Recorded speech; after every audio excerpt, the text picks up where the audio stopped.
and welcome to this special edition Powerbotch Podcast. We are here because, well, Dynamite got moved to Saturday night, but of course we're going to still bring you the podcast action. My name is John, PVG to some people, and I'm joined by Freed. The fiercely fighting one. The fiercely fighting one. Yes, I wasn't sure which way you were going with this week, so I was like, I'm going to let him tell me how it is. I'm going to let him get out of here.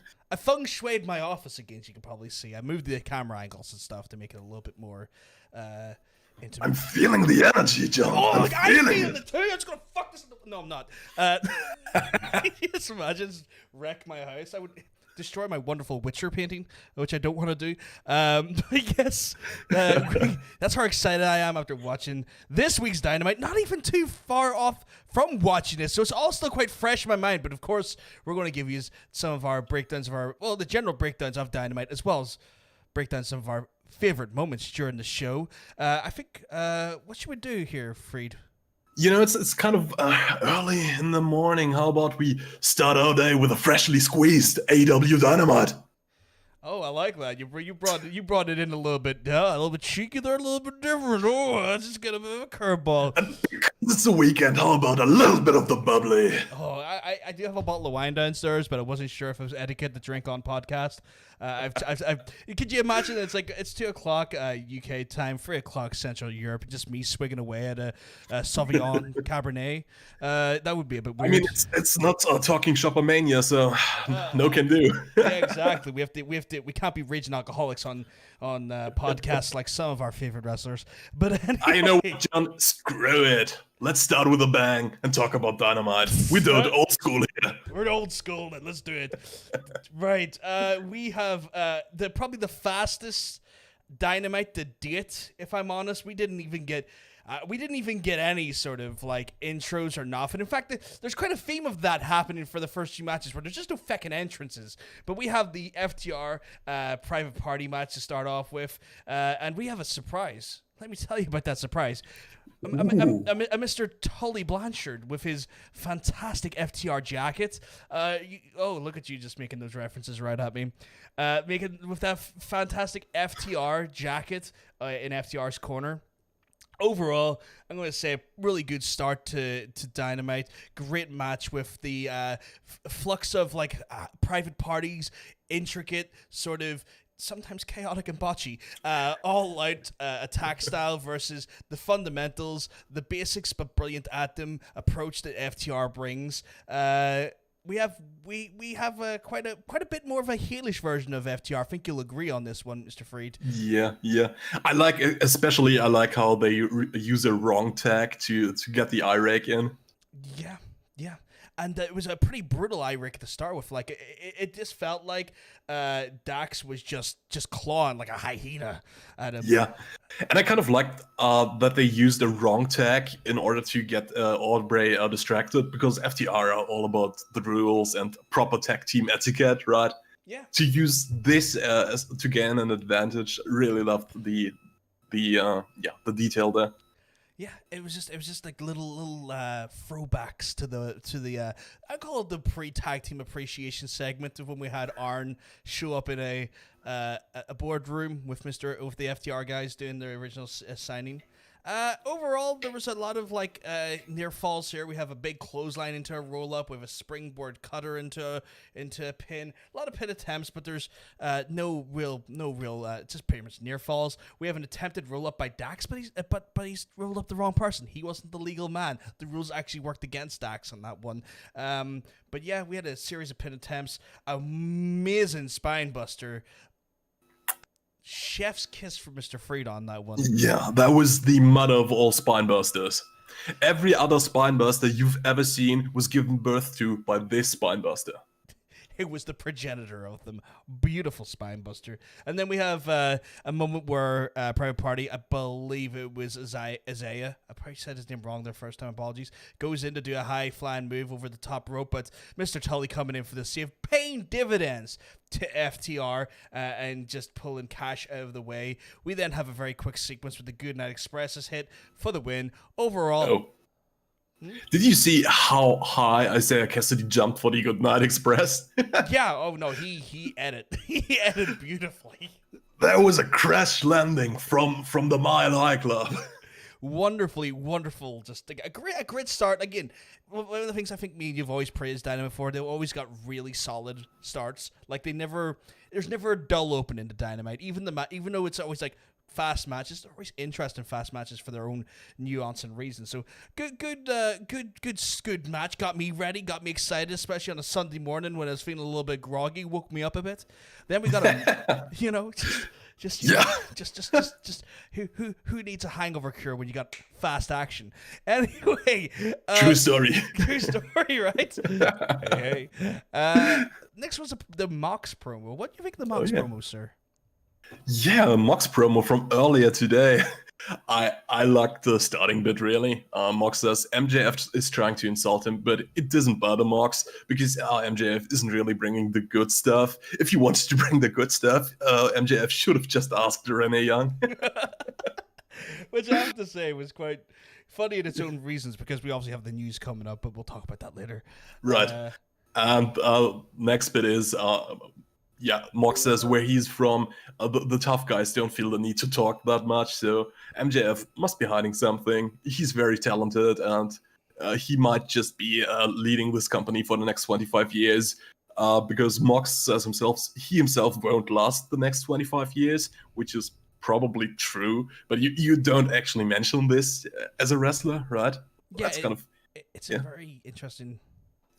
I think he brings it up because he's portrayed as this reckless, self-destroying guy. He mentions himself. He doesn't even know if he will last the next 18 months. So I think it's less to do with age and more to do with how he fights. Just his dangerous style, just pure danger, which I thought was a very smart way of looking at Mox, especially mirrors his career in CZW and stuff as well, where he was a bit of a deathmatch aficionado, to say the least. I mean, if you have never seen any of his CCW matches, you should go back. That's not the Dean Ambrose you know from WWE.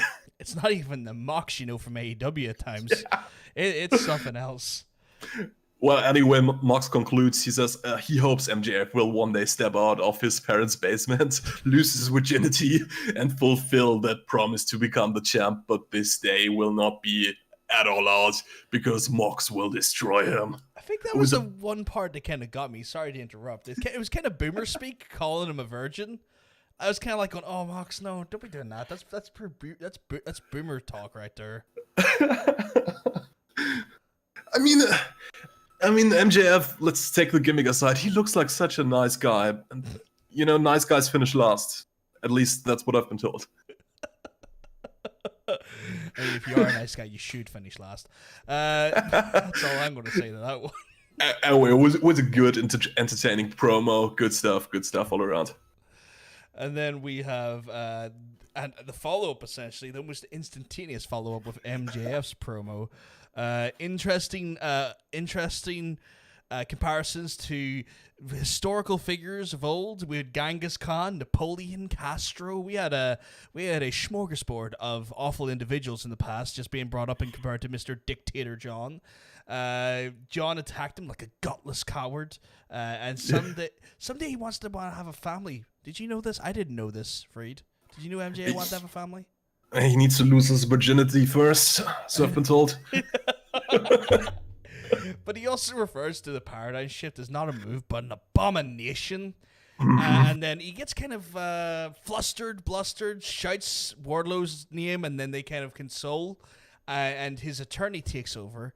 And for the life of me, I can't remember. I didn't take notes what the attorney's name was, but I'm sure it was a poignant reference that I've probably overlooked or just went over my head. I don't think they gave him a name, to be honest. Did they not? I thought there was a name there. But then he goes into it. He's quite a good promo, this attorney, as well. Must be like must have been a wrestler who's just taken up or maybe an old school manager or something. Someone who's definitely worked the gig before, because this person showed the level of sort of grab and gravitas that you would expect from a great promo or a great manager in the wrestling business. He talks about who's next, Wardlow, and you just see this Wardlow look, kind of looking, are you serious? Like a cheeky kind of, come on. And then, I mean, have you seen Wardlow's neck? Yeah. He can't be hurt by the paradigm shift.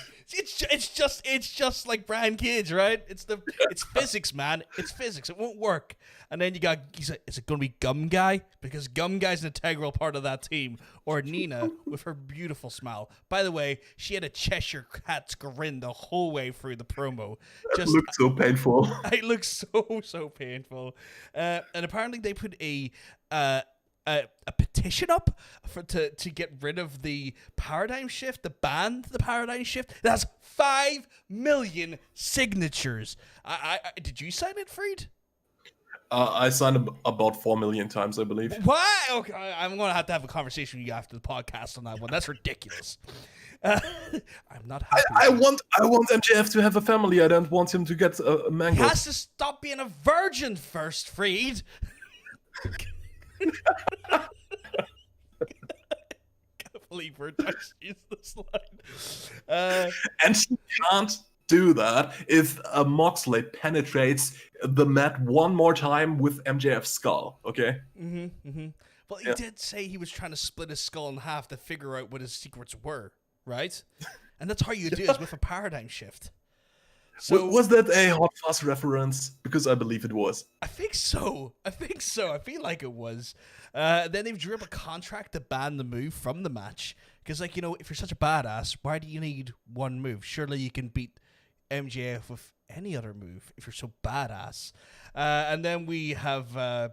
Then if he doesn't sign, apparently he's going to get sued. He's going to have his house, his cars, his everything taken away from him in this lawsuit. And then once everything's been taken away, MJF will take his belt. And then MJF is then muttering or some sort of underhanded phrase as we come out of the segment. Overall, kind of a funny, like, two sides of one coin of promos there, I have to say. Yeah.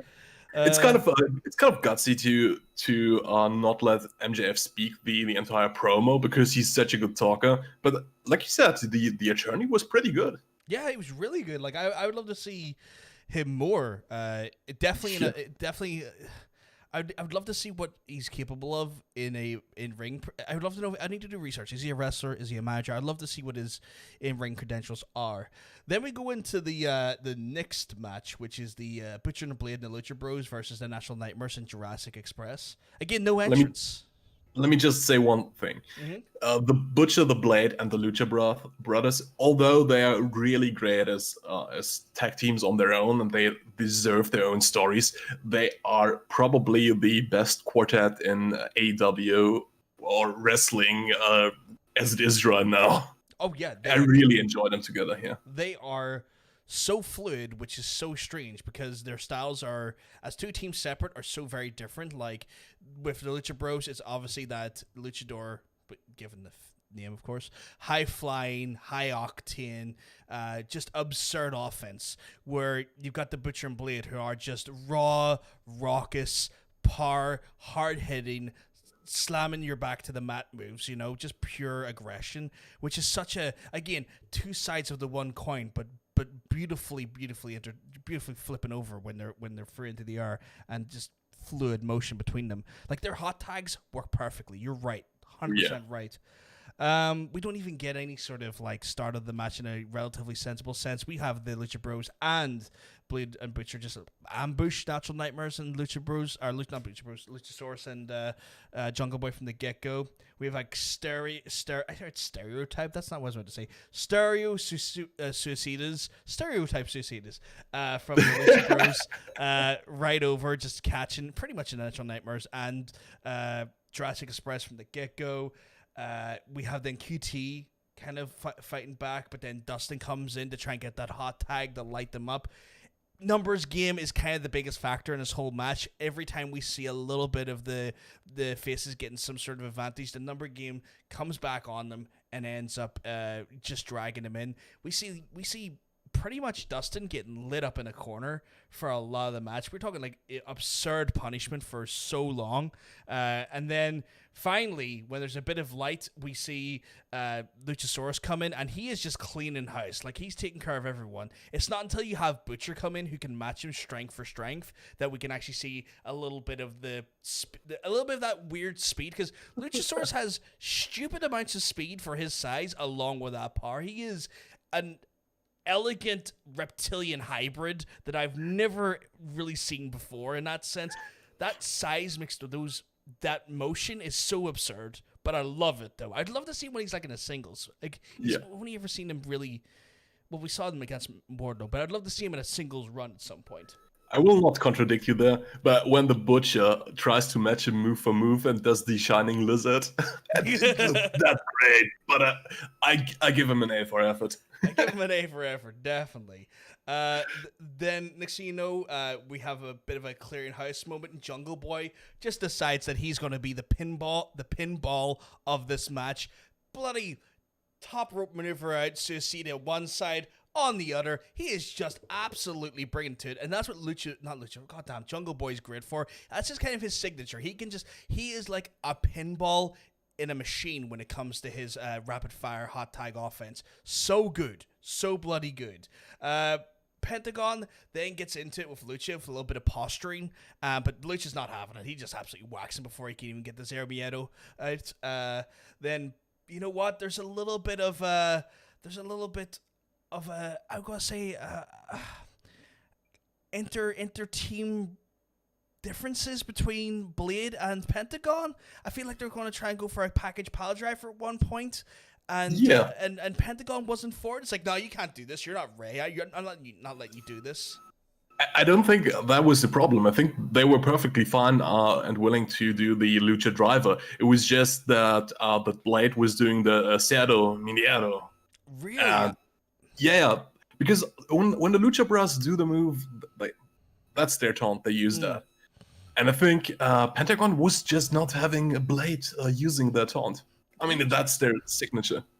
That's interesting. So, but there is definitely a little bit of a breakdown in the dynamics of what is theoretically the best quadruplet team in the division, which ends up actually costing them the match, because we get like a really quick roll up from Jungle Boy on Blade for the win, and it just looks like that Butcher, Blade, and Lucha Bros are about to absolutely kill each other at this point. Like, there's already trouble in paradise for this very fledgling team until, of all people to come out, and I'm really happy it's this person, Eddie fucking Kingston. Savior of the hardcore masses. Oh yeah.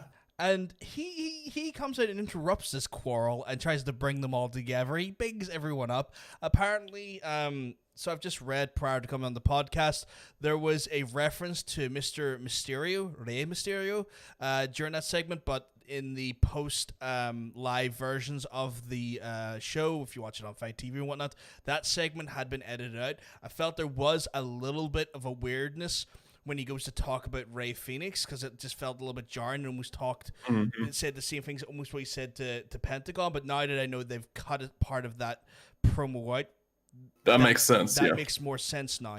And then he gets them all to hug, and as they're hugging, did you notice the little cheeky wink? Yeah. How could you miss it? How could you miss that? What is that? The camera's deep right in there. Just that little cheeky wink. You know, it's like he's like Eddie Kingston is the hardcore Del Boy of the division, right? Yeah, I really love the promo he gave. It was a good promo, once again, proving Eddie Kingston is golden on the mic. And I'm really curious about what's going to happen with them as a united force. Are they, a 5-person faction? Is this a new group? That's interesting, because like it also begs the question is like, where does, because Pac is obviously like locked in Newcastle for the moment while we're dealing with the global pandemic, and it's one of those situations where we don't have him, and he's probably part of Death Triangle, which was going to be Pac and the Lucha Bros. How does he fit into all this? Are we just now to forget about Death Triangle? Like, what goes on there? That's so interesting. And if he comes back, does he then come into the fold, or is he going to maybe have an issue with Eddie Kingston calling him maybe a usurper? You know, there's stuff that could happen there. Yeah, a lot of interesting stuff there, and it sucks that Pac is not in the mix right now, but I feel like after half a year, you just have to move forward eventually and build something new. So I'm kind of interested in the direction they're taking with this. Like, will Eddie Kingston be together with them? Did he just give them a pep talk right here? Really, really curious. Yeah, we'll have to see in the coming weeks because this is the first time I think we saw Eddie, unless there's some stuff out in the dark that I missed, but this is the first time I've seen Eddie with either group. First time back since the TNT title match, right? Yeah, that's the first time back to my knowledge. You're 100% right. Then we have the Orange Cassidy segment. Do you want to take this one here? Because I know you have opinions on this. Well, we have Britt Baker first. Oh, we do. Sorry. And novelty, a women's segment, not paired in with all the other women's segments. That's true. We do that there. We have Britt Baker in a gym, and she gets distracted by Penelope Ford and Superbad are making out. Britt Baker informs them that kissing is dangerous. You know what you can get from swapping saliva and stuff? That's so... that's, But she promises them both free dental care for a year if they join forces with her and Rebel to fight Big Swole.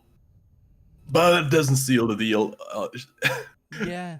Only when she offers Rebel's services as a makeup artist to the Superbads. That's what sways them. Well, Penelope, at least. Penelope, yeah. I assumed this was for the All Out match, but apparently this is a match happening next week, which confused me. I don't know if it confused you. Massively. Yeah, okay. So it's not just me then, because I was kind of like going, wait, I thought this was an All Out match. Why is it on next week's Dynamite? Okay, cool. Yeah. Then we got the Orange Cassidy segment, which I know you have some opinions on that, so I'm going to let you take it. Yeah, Tony Schiavone is in the ring, says one of the biggest moments in Dynamite was Orange Cassidy defeating Jericho. Then the Best Friends and Orange Cassidy come out. The lower third says beneath Orange Cassidy now holds a debate and singles victory over Chris Jericho. I really like that they put that in there again. Tony Schiavone tries to interview Orange Cassidy, but he's back to not talking again. This is when Jericho comes out. He has a new jacket now. It's no longer the orange juice drained mess, apparently smelling of cat piss, according to Ortiz. So must have been taxing on Jericho. Anyway, he congratulates Cassidy kind of begrudgingly. I got the feeling. He says he was defeated for only the second time in AEW, and this time by a guy with his pants, with his hands in his pants. Kind of plays into this the debate they had with Cassidy saying how humiliating that would be. So kind of I get the feeling that Jericho leans into it to soften the blow, if that makes sense.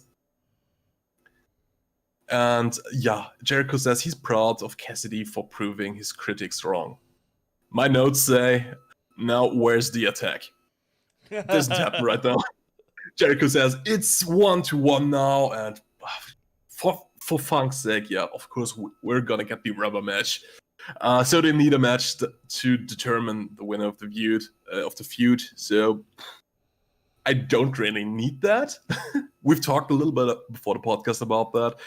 You kind of share the feeling, right? Yeah, like I feel like we both said don't over egg the omelet, let it breathe, let it settle for a while. I get that they need a best of three, and I get that that's kind of there for that reason, and this will hopefully like put this to rest. But it's one of those things where could you stretch this out, maybe bring it to Revolution, maybe like done these matches as pay-per-view matches, let it kind of simmer like that and have these big matches with bigger payoffs. I'm with you there, yeah. So, and the match that's going to be the tiebreaker is going to be a Mimosa Mayhem match, and it comes with a trailer. And apparently the only way to win a Mimosa Mayhem match is going to be by pinfall, submission, or being thrown in a giant tank of Mimosa. My notes say, this must be a joke. And my headcanon at this point was Orange Cassidy was going to say, no, that's fucking stupid. You're an idiot. We're not having this match. And that's that. But no. Orange Cassidy gives the thumbs up, the weak thumbs up. Jericho wants to toast Orange Cassidy, but he needs his friends out there, so in a circle, surround the ring, have a little bit of the bubbly, then storm the ring, beat the best friends, Orange Cassidy. Jericho gives Cassidy another Judas effect. Most devastating finishing move in all of professional wrestling. And then they pour a lot of the bubbly on Orange Cassidy to end the segment. All I'm going to say is it's interesting that they have now taken the WWE trope of making wrestlers really good at Adobe Premiere. It's like, it's such a WWE thing for like the wrestler coming and goes like, here's a video I made. It's like, you know, but you know what? It's a lesser sin. It's a lesser sin, but it was as a segment goes, it's hard to have a bad Jericho segment. He knows what he's doing. He knows how to talk on the mic. We just don't need more Jericho versus Orange matches. We need them spread out or stopped entirely. But, you know, a Mimosa match, I mean, that's stupid. That's really stupid. Like, I'm not going to sit here and tell you that's a great match. It's a stupid match. But I'll watch it. It'll be intriguing. Sure. Just, that's like an eye for an eye match level ridiculous to me, honestly. Just on the other side of the spectrum. Yeah. It's one of these matches where it's like, I get it. You're trying. It's pretty much like interbrand. It's like it's perfect branding because a mimosa is basically champagne and orange. It's perfect. It's a perfect branding for this match. It's just stupid though, you know. Let's just put piranhas in the mimosas and they do deathmatch style. I don't really care. And I want to mention one last thing about the segment. I feel like this one's gotten a little bit formulaic. Yeah. Like I applaud the debate for being different, but now we're back firmly into seen that, done that. Seeing Orange getting beat up by the Inner Circle week after week. It is. Yeah. Yeah, it's formulaic. You've hit the nail on the head. We have the next match, which is I would say a really good match. I was not expecting this to be as good as it was, but it was Dark Order versus the Elite. In the Dark Order, this is Alan Angels, John Silver, and Reynolds. I can't remember his first name for the life of me. Alex Reynolds, I believe. Alex Reynolds, thank you. So it's this formation of the Dark Order, and you know what? It starts like any sort of Young Bucks match does start. We have amazing momentum with a lot of springboarding and back and forward, and a little bit of tagging in with the Bucks in for a little bit of that their Young Buck fluidity. We get a whole multi-tag situation with Kenny involved in there as well. Just bringing it to Alex Angels. He is getting absolutely rinsed for the first wee while. But, you know, the numbers game of the Dark Order, always making sure that no pinfall is ever going to be done with any amount of ease. We see a you can't escape attempt, but again, blocked by the Dark Order. And then, you know, Kenny's tossed outside. And this is where we start seeing probably some of the most violent angles of the match. We have like a big boot by I believe John Silver into a chair into Kenny's face, and then Alan Angels doing a double stomp into the chair into Kenny's diaphragm. Absolutely brutal. And this is just you can just tell it was not a nice spot to watch. We see some double team suplexes to a suicide dive by the Dark Order on the mat at one point, which I was like, that's a really creative double team. I like that. That was cool. You know, Alex Reynolds and John Silver are starting to show a lot of grit in ring potential. I'm starting to get behind them as wrestlers. I'm starting to see that they can do good matches, which is a nice revelation to have, because when just seemed jobbed out. Yeah, the starting point for this was the match against Cody and Matt Cardona a couple of weeks ago. Yeah. Like we said on the show, they've been the standout stars of this match. Yeah, like they're so good. Like, don't get me wrong, Alan Angels was great as well, but I'm just loving that we're seeing stuff from John Silver and Alex Reynolds now. That I mean, Alan Angels had a great outing against Page 2 weeks ago. So. Yeah. Like, the Dark Order are not just a bunch of jobber chumps. They actually have a lot of talent in there, and we're finally seeing it. We have, where did it leave off? Yes, then we have pretty much Kenny getting worked over hard by the Dark Order at this point. We get a tag into Nick, and Nick does a grid hot tag as always. He just starts cleaning house. And then, we have, what was I saying in my notes? Oh yeah, one of the things was I was expecting like Nick to maybe jump out at like John Silver at one point, but just when you think you know what Nick's going to do in his hot tag, he's all over the show again. Nick really, you'd almost see he knew where the camera was looking and decided to go the opposite direction to really play it up a bit and just kind of throw people off. I thought that was good. I was like, whoa, where are you going? Okay, I thought you were coming over here. Kind of cool. So that's just something I wanted to note. Matt comes in for that Young Bucks flow again, double kick into a bulldog, drop kick into bulldog. My God, my head's fried today already. I'm barely even talking sensibly. Dyslexic man trying to read a paragraph of notes and give you a concise breakdown here, guys. But yes, we're utilizing that free tag method on the Dark Order again, getting all of the elite in there. But Dark Order they tried to do a train on the Dark Order, but it ends up getting reversed onto Kenny, and Kenny ends up having a train ran on him. In fact, this happens specifically when Kenny goes for that signature running back jump elbow into the corner. He completely misses it, which opens up the opportunity for Dark Order to take back the momentum. And then next thing you know, we get a stunner into a flipping roll up and near fall on Kenny. Again, I was like, whoa, okay, you guys are really showing off here. We have basically attempted powerbomb, but Kenny gets in, does lovely snapdragons and V-triggers to people. Oh, love it. Can't get enough of those V-triggers. They're good. They're just a pop on them gets me going. And then we have Matt coming in for the Meltzer driver, but that's reversed into tombstones. A tombstone on top of another individual at one point as well, which I thought was a little bit dangerous because of the lack of clearance when you're dropping the head. But I mean, both tombstones look dangerous, especially because the Dark Order guys are smaller than the guys receiving them. Yeah, true. Didn't even think about that aspect of it. So again, I was a little bit, oh, Jesus, that's a bit grim. We have a leap and stomp onto Matt for another near fall. Again, the Alan Angels, great for that leap and stomp. Then Kenny starts losing control a little bit and starts going ultra violent.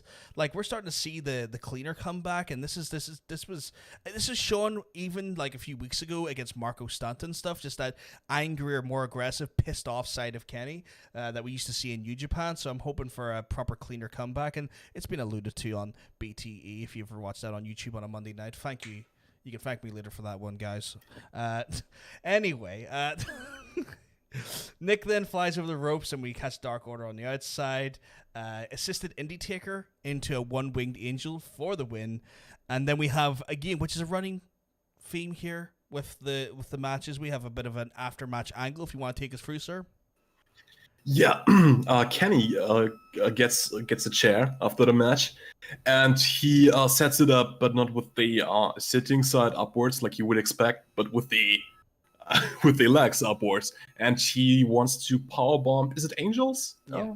Yeah. He wants to powerbomb Alan Angels into the open chair, but the Bucks just pull the chair away, and they start arguing with Kenny about this. Like, Kenny was basically trying to, cripple his opponent, or at least seriously injure him. Like you said, the more vicious side, this wasn't sportsmanship, this was something more dangerous inside Kenny Omega. Yeah, the Bucks argue with him, and after that, Kenny seems to act like nothing at all has happened, right?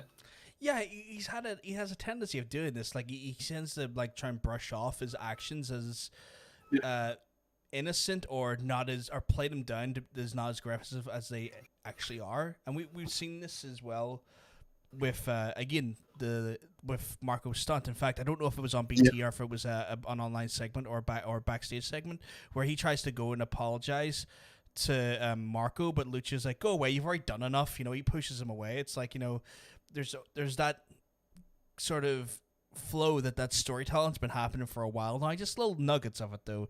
Unless you're Seth Rollins and you don't believe in long-term storytelling. But speaking of explosive personalities from one to another, let's go backstage to FTR and Tully Blanchard. Love it. And Alex Morbes is with them. He announces we will have a tag team gauntlet match next week to determine who will face Kenny Omega and Adam Page for the titles at All Out. And I actually love how they use the rankings to set this match up, because it will be number 4 versus number 3, Survivor versus number 2, Survivor versus number 1, giving FTR the advantage to win the gauntlet match. My little fantasy booking here is that it will go to Bucks versus FTR, which will end in a no contest or a double pin or something like that, which leads into the three-way at All Out. That's just my little fantasy booking there. That makes a lot of sense, actually, because there was a little bit of the Bucks mentioned further into the pro. If you want to take us through that there. And I mean, it was kind of set up last week in the tag team appreciation segment with Tully. You're not the best tag team until you have the gold. Like the Bucks, you think you're the best tag team. FTR, you think you're the best tag team. No, the best tag team are the champions. So it kind of makes sense story-wise to pull all of them together into one match. Yeah, we have we have a really, really interesting invasion or addition to the promo. If you want to let us know who shows up. Yeah, none other than the Hangman, Adam Page. And he asks them, like, straightforward, what's wrong with you guys? Like, last week, why did you attack the Rock and Roll Express, like, from behind? Why did you do that? And FTR say, what happened was all business. The Rock and Roll Express, they disrespected them. And FTR needed to see whom they could trust. They play back against they allude back to the massive tag team match against Dark Order when Dex hurt his knee. And yeah, who went backstage to help? Yeah, not Kenny. And then FTR tried to sow little seeds of dissent, because they talk about the gauntlet match. Because what happens if the Bucks win the gauntlet match? You know, Hangman Adam Page, he has beaten the Bucks once, and he stepped out of the shadows. But what happens when the Bucks win? And what happens when the Bucks beat Page and Kenny? And Page will once again be in their shadow. What will happen then? You know? And FTR, they are here to stop this from happening. They will win, and they will face the guy whom they respect for the belts. And they toast Page, and Tully just says, "Fear the revelation" for the closing of the segment. Interesting choice of Fear the Revelation. The revelation will be the 4 Horsemen. That's my prediction. That's not thinking as well. It's like it was an interesting choice because, again, we allude to the 4 Horsemen. We have that little nugget as well. There is just so much peppering of story over the last. Literally, I think the story has like been kind of like brewing for at least 2 or 3 months now. Just like little by little, we've just had like little nuggets being sewn in there or spread in there, and it's starting to finally. These chunks are starting to get bigger. They're not as direct as going, "We're bringing the 4 Horsemen back," but just enough to kind of let the smart mark click on. You know. Yeah, definitely. You know. Unless you're Seth Rollins, and next thing I'm not gonna let go. He's an idiot. I'm just gonna go out there like he's an idiot, and I'm gonna call him that for as long as he keeps being one. You're just jealous of his dick. Sure, okay. Wow.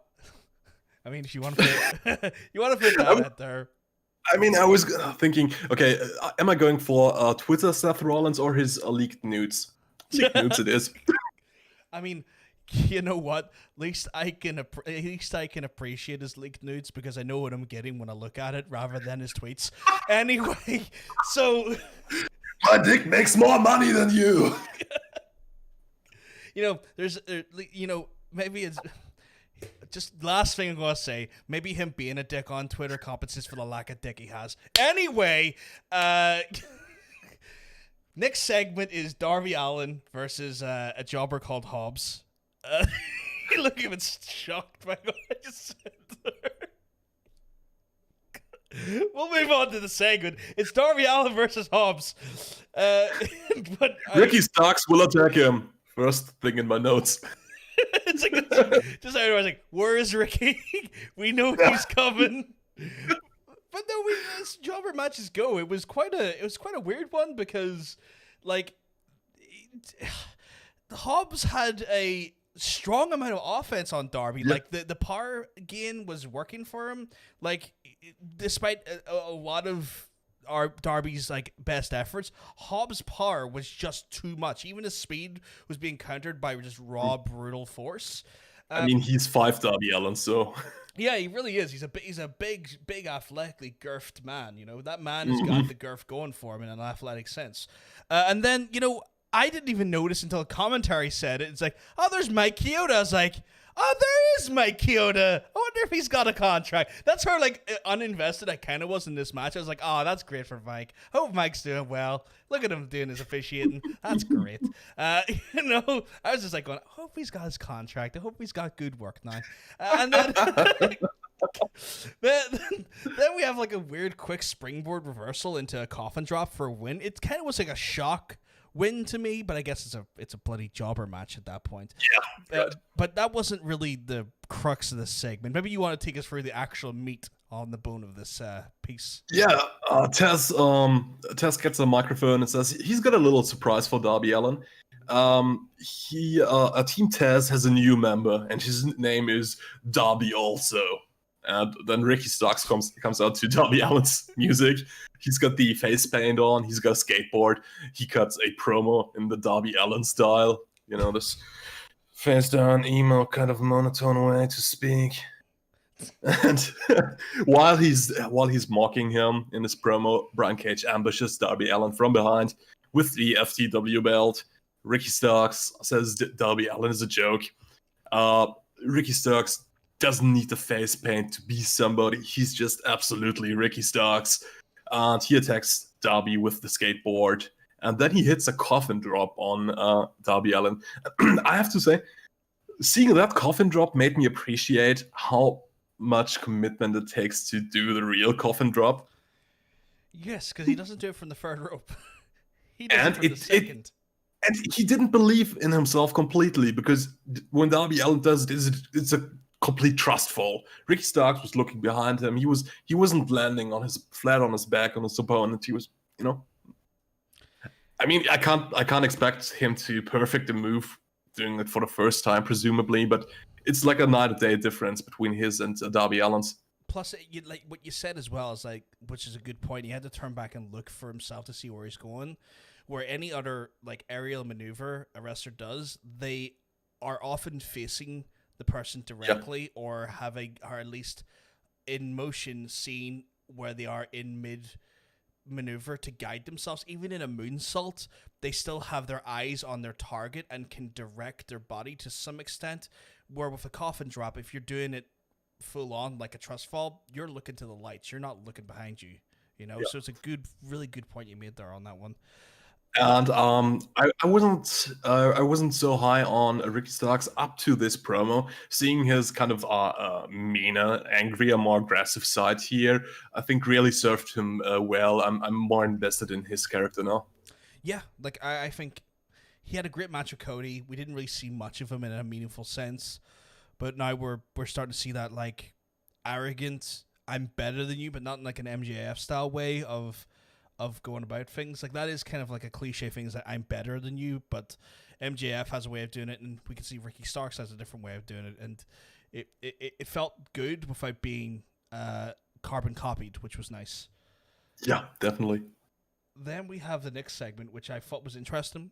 We have the Sammy Guevara segment, and he's doing his cliche stuff for the cards, and then Matt comes out of nowhere and starts hitting him with the chair, but quickly stops, and I think I've worked out why. And then he starts laying into him with the punches, shouting delete, so kind of like thrown back to his delete thing. we go to a break, and Matt's come back. It's come back, and Matt's hitting him with the chair again.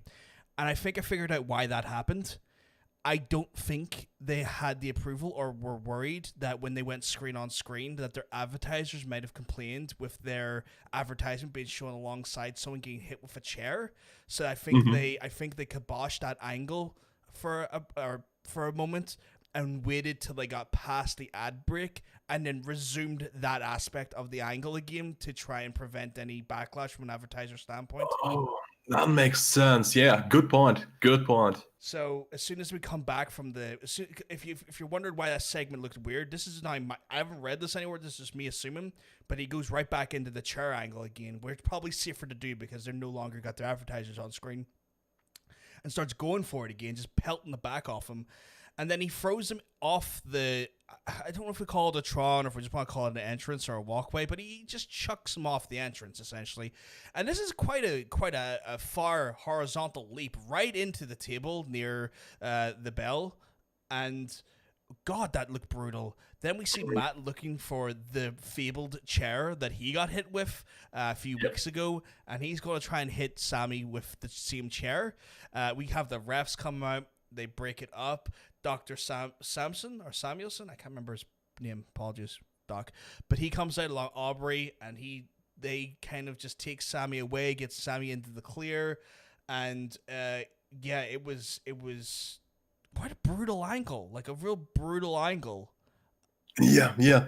Quite the beatdown. And Matt Hardy even finishes off with, "It's not over till I enter him." Yeah. So brutal in every way. And then the next segment was a big shock to me. I don't know if it was a big shock to you as well. Yes, it was. Yeah, we had the NWA champion Thunder Rosa appear. Do you want to take us through that?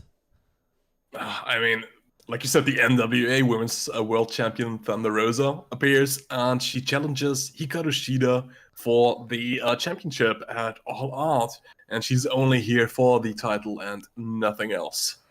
I wonder, because they had the belt prominently on display. They had the NWA belt prominently on display. Like, when they talked about Ricky Starks coming in to do a one-off match, they called him an NWA TV champion, right? Yep. But they never, again, he didn't have the belt at the time, but they never showed any footage of the belt or anything. The sheer fact that they had the NWA title in the promo prominently, are we seeing an NWA AEW partnership about to happen? Like, this is odd. Like, for them to allow their belt to be on TV is weird, and for AEW to want that belt on TV is also weird. If there's not something happening there, I think they wanted to have the belt on TV because they needed a credible challenger for Hikaru Shida, and I think bringing another promotion's champion in is the easiest way to give her a credible challenger. But here's the thing. Who wins the match then? Because, I don't know if the NWA are going to want to make their champion look weak, and AEW don't want to make their champion look weak, and we can't have Schmoss. That will be the worst outcome for that match. Like, there will be a horrible Dusty finish. I really hope with Nyla Rose or one of the returning ladies interfering. I mean, Britt Baker is apparently good to go at All Out, so maybe she will have a say in the match. That's worrying because I feel like we need definitive wins and losses at this thing. We don't need a Dusty finish. We don't need a schmoss of any kind. We just need like a definitive 1-2-3 pin, or a pin that at least makes sense and is not like, oh, both our shoulders on the mat, but I got mine up at 0.9 of a second past you. We need something like, even if there's like a bit of dirty use of weaponry, but we need something where like there's just a clean 1-2-3. Yeah, I don't think Thunder Rosa will win the match, so that's my pick there. Interesting. So you're thinking Hikaru Shida is going to win, or is he going to think it's just going to be a Dusty? And it will be a Hikaru Shida win, like a clean win, or just a Dusty non-finish. We'll have to see. I'm not excited for that. Yeah. We have the AEW Deadly Draw finale. And Because my notes for this match say it's incredible how much I don't care about this match, I'll leave it up to you. fair enough. Fair enough. We have Diamante and Ivelisse versus Brandy and Ali. I don't know if they have a name. Do they have a name? Nightmare Sisters. Nightmare Sisters. Okay.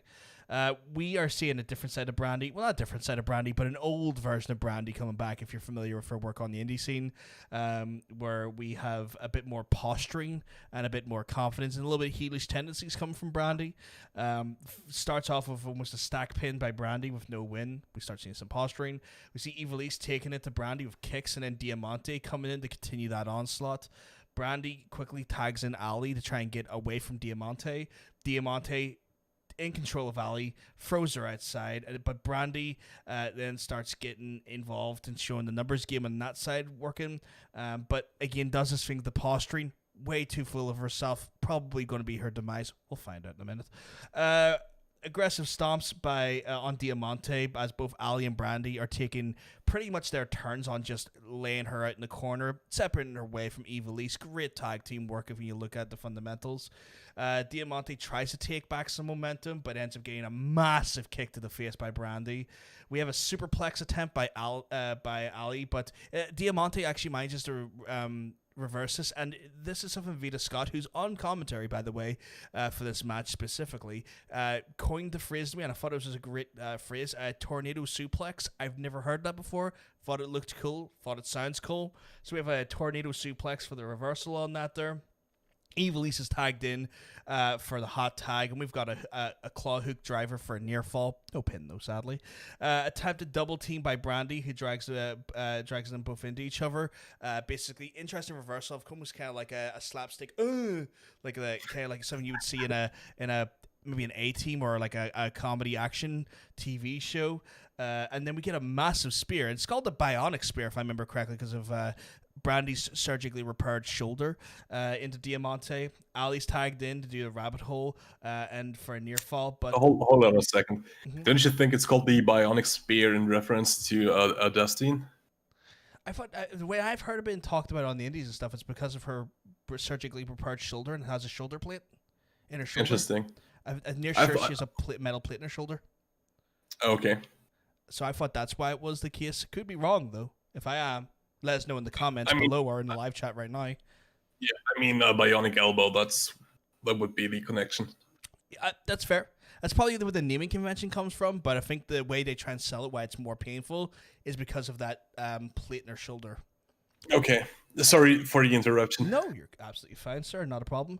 But yes, we have Ali tagged in to do the rabbit hole, and there's a near fall, but Ivelisse comes in, takes back control, makes sure there's no pinfall there. QT gets involved and tries to mess around here. He is quickly taken out, and Brandy goes to try and do something sent right outside. Ali gets then double teamed, which is like a stunner snapmare into a kick for the win. Kind of interesting, like a stunner into the snapmare. I don't know if I like that because it kind of undersells a stunner, if you ask me. But interesting fluid motion. And then Ivelisse and Diamante pick up the win. We have the presentation for the actual cup itself, and as their Medusa, who is standing there and says absolutely nothing.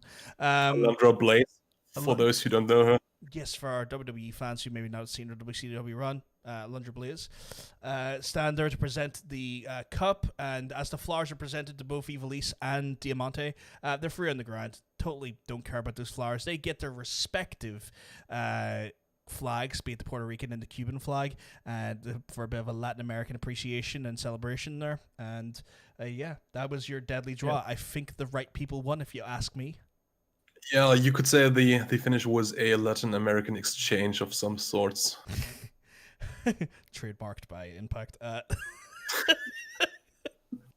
But overall, like, I think this has definitely been better. One of the better women's matches. It's finally good to see a women's match with actual time being given to it and actual reverence. a shame for those, and I think I would say about 99% of people watching this show probably did not watch the YouTube specials, because let's be honest here, they weren't really promoted well, if you ask me, at all, and they weren't even inside dark, where if you weren't used to watching AEW on YouTube's format, you would have watched it during dark. But no, they created a whole separate show for them, which I think is a good thing, in the sense that they wanted to give them reverence and give them time and let the breathe its own entity. But they could have marketed it a little bit better, if you ask me. But that's just me. And I mean, John, come on, you can't put them on dark. Dark is already 2 hours long. Well, why don't you take some of the jobber matches out and put on some actual matches, what they're meant to be? We've been over this. You can't do that. You can't wreck the formula matches that end up increasing our rankings. Hashtag give jobbers a chance. Hashtag give jobbers a chance. They did. They got paid to lose. That was their chance. So next up, we got our big main event, the TNT title match. Cody with Arn Anderson fighting Brody Lee, who comes out without any Dark Order members, suspiciously. And Cody's been 13-0 in his match streak, whatever. I'm forgetting how to English. Cody's been winning a lot. That's what I've been saying. What have I been trying to say? And Cody starts the match, tries to hotshot it, but Brody gets into control really quick, and he just dominates him early on, gets him outside of the ring, just brutalizes Cody, gets him back into the ring, big power bomb, discus clothesline, 1, 2. Cody kicks out and the match gets started. No, 3. Cody gets pinned by Brody Lee and the discus clothesline in 3 minutes and some change. And I was shocked by this. I was really, really shocked by this. It's been a while since I've been shocked by the outcome of a wrestling match. Yeah, that was like Brock Lesnar, Goldberg levels of like domination over an opponent, you know? Yeah. We normally don't see this stuff happening on Dynamite, especially not in title matches. Like, they've usually... This is the first time it's ever happened, and I will be happy if this doesn't happen for another few years, because that's the way it should be used. It shouldn't be once a year you get Brock out or Goldberg out to do it twice a year or 3 times a year, depending on how much you've contractually paid them for, where I feel like this makes more sense because it is such a shock turn that I loved it. I could not get enough of it. It was amazing. Yeah.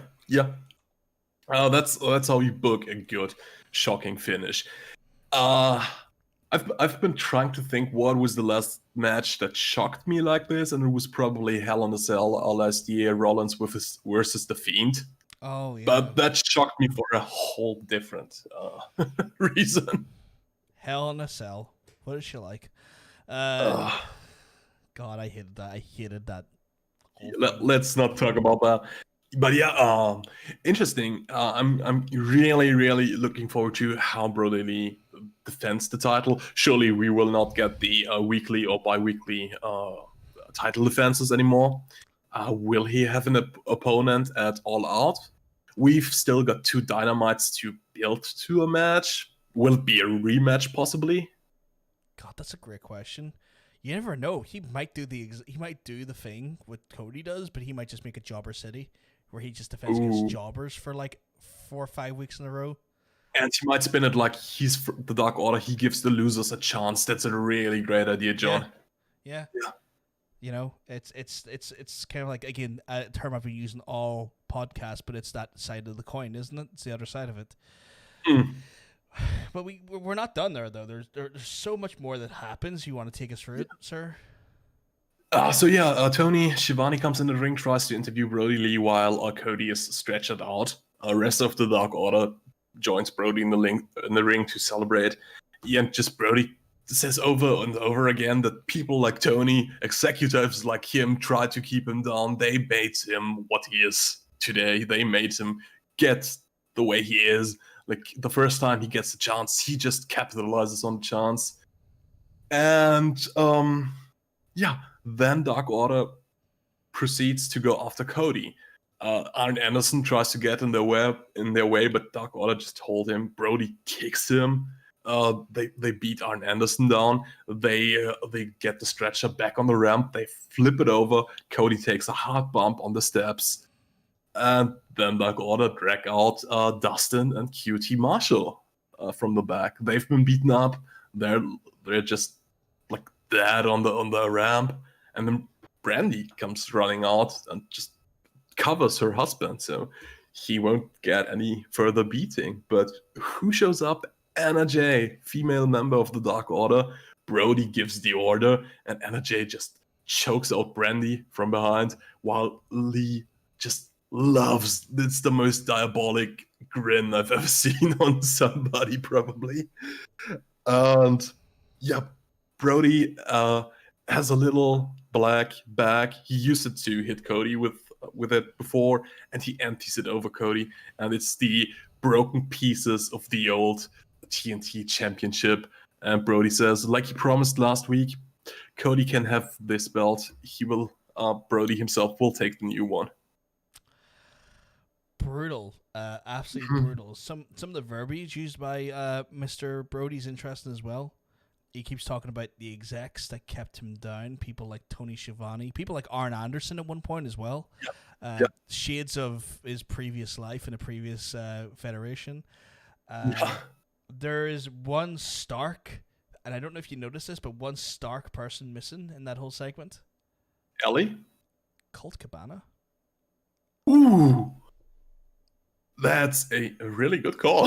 Yeah. The whole thing, no sign. Makes sense. Yeah. No sign of Colt Cabana. They're still shielding Colt from this aggressive, domineering and sinister side of the Dark Order, thus keeping him incredibly naive to the realities of the group. I'm really glad you picked that up. That went just by me. So I thought it was something that was just something I noted down. I was like, oh, a little bit cheeky. Those things are. Overall, what'd you think about the show, though? Really entertaining show, and not a bad match on the card. A lot of interesting story developments. A lot of good promos. Low 4 out of 5, maybe. I would say a 4 out of 5 would definitely be on the cards for me, bare minimum. That show had. Even its stupid jobbery matches felt good. It's arguably the biggest jobber matches were the last Angle, which itself was a massive shock win. But I don't know if you call it a jobber match because there technically weren't two jobbers. And then the other jobber match with Darby Allin, even that wasn't really structured like the jobber match I was expecting. Like Darby Allin was pretty much on the back burner of the whole thing, which really made for an interesting, way of doing that type of match. So I thought, easily a 4 out of 5. Loved it. Could not get enough of it. But yeah, like it was just. Oh. Do you think they've done this just to compete with NXT TakeOver? We've been talking about this after the podcast last week, and my theory was if they want to compete with TakeOver, they would need to put a big match at the top of the hour. I predicted that the TNT title match would be at the top of the first hour. They didn't do that. I believe they were just trying to do their thing and do it as best as they could. Yeah. I mean, TakeOver is a pay-per-view that's the culmination of feuds, or at least it should be. It's kind of hard to counter-program that effectively, right? Yeah, it would be, but again, it's not something that I would say should surprise anyone for trying. WWE in the past have tried to counter product some of other people's pay-per-views with putting a pay-per-view on the day before or the day after, or even putting on shows in the area which the pay-per-view is meant to happen. They have countered in the past in ways that you wouldn't even think of, like the simple nature of putting on a super cheap house show in the area where your competitor's launching a pay-per-view. It's something they've done in the past. They're not above that there, so I don't know. It remains to be seen how they plan on keep on doing this here. I don't think this will be an ongoing. The one I'm so in the air about this, but the one thing I do want to ask is that if we start seeing like if we see like a skyrocketed rating, do they consider moving Dynamite to a non-contested night? Yeah, that's a good question. WWE might think about the same thing, but with the increase in ratings for NXT, 250,000 is nothing to scoff at the level where NXT rating have been. But I think WWE will always take a lower rating if it means they're taking people away from AEW. True. Who's not to say that if Dynamite moves, NXT will move as well? That would show a very, what's the word I'm looking for here? Salty WWE is the best way I can put it. That would show a very salty practice by them. I mean, yeah. Which is not unheard of. It's not.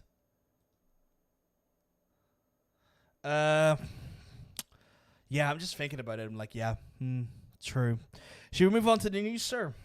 Yeah, let's do this. By the way, I've just been trying to look up if the rating's been out. They will probably not be released today. So. I've been checking Alvarez all morning because I usually check out. You ever read his like Twitter thread when he puts up the ratings? It's like the most cancerous thing in the world. It's one of those things where like I just went to check there now actually just to see, and yeah, nothing as of yet. That's usually where I get my info anyway. But then sometimes I'll do that thing where I scroll into the comments and I'm like, let's just see what the guys are fighting about this week. And the amount of memes and back and forwards and stuff, it's just it's ridiculous. It's absolutely ridiculous. No point even. The ratings don't affect you as an individual. Like, get over it, you know? So, anyway, news stories. What do you want to start with? So, we have a few that kind of crossed my mind. I think the biggest one we could arguably say is the Renee Young. Mm-hmm. Renee Young, apparently, from my understanding, had handed in her notice, and her last day will be SummerSlam, if I'm correct. So today, at the time of this recording of this podcast, is going to be Renee Young's last day with WWE. Interesting. I thought she had a longer term contract, and I thought that she was going to stay with WWE just to kind of have like that relationship because her partner is the AEW champion. A foot in both places, just in case, because you never know. Wrestling is a wonderfully chaotic place to be, and sometimes you need to go back to the place you thought you would never go. You know, and it helps if your wife was working there. What are your opinions on this? WWE is known to have a lot of very robotic-looking women backstage, robotic acting women backstage. Renee Young is not one of them. She has been probably one of the most talented on-screen presenters of the last decade, and the way WWE have handled her in the last couple of years was kind of horrible. They put her in situations that were not pleasant. Like, for example, remember the Dean Ambrose heel turn, and that was the time when she was on commentary, and that's the first time they even mentioned that she's married to Dean Ambrose, and they grilled her week after week. They wanted to make her explain what's going on. It doesn't work in kayfabe. No, it doesn't. Yeah, then they didn't find a good role for her to fulfill. Yeah, they put her on commentary for a while, but then they pulled her. They put her on backstage. The ratings disaster that is, which is canceled now. Yeah. But then again, they're reviving Talking Smack, which she hosted back then. Maybe that would have been a future prospect for her, but I can definitely understand her wanting to try out new business ventures. Yeah, and apparently she's been getting offers from sports ball companies, networks, stuff like that. Yeah, she's big in Canada. She's huge in Canada with that stuff. And my understanding is that some of her biggest offers have come from some Canadian networks. Meltzer said something very interesting, that there's an inevitability that she'll show up in AEW, but there is a wildly long no-compete clause, from my understanding, in her contract with that. So it might be 3 or 4, maybe even 6 months before we see her on an AEW show. But then again, being a presenter that doesn't, I feel like that's one of the roles that doesn't need to be exclusive. She could do the network sports ball stuff and still be on AEW in the future after the non-compete clause, of course. I think the best use of her would be to have a show. Like, we talked about the Dynamite would have a third show or second show, or like AEW have a second show. Who's to say it isn't a Talking Smack version of AEW? And if you had Renee in there doing what she does so well with her personality and sort of her interview styles with these wrestlers, it could be really good, and it could be that very, very, like, subtle secret weapon that they have to legitimize AEW on the TNT networks. Because interesting. Bear in mind that the AEW always framed themselves to be the more sports-centric style wrestling. That's why we have the rankings. If you have a sports-centric style talk show where the person is incredibly charismatic, the wrestlers talk with an unscripted fluidity that they weren't doing on Talking Smack until Vince got it up his nose to hate it and think it was too much. You could add a level of not even just like a clip show, but like you could add like that level of really interesting sports-centric coverage of AEW with that third show, and it's only meant to be an hour as well anyway, so it's not like it's going to be another 2-hour show. It's not a Thunder, for God's sake. Thank God. But, you know, a sports-centric, best of, you know, statistical breakdown. Could you imagine her and Taz doing that show? That's awesome. Yeah, you mentioned the ratings earlier. They did it once, to my knowledge, where they really brought. They did a breaking down of how the rankings came together and why teams are ranked where they are ranked.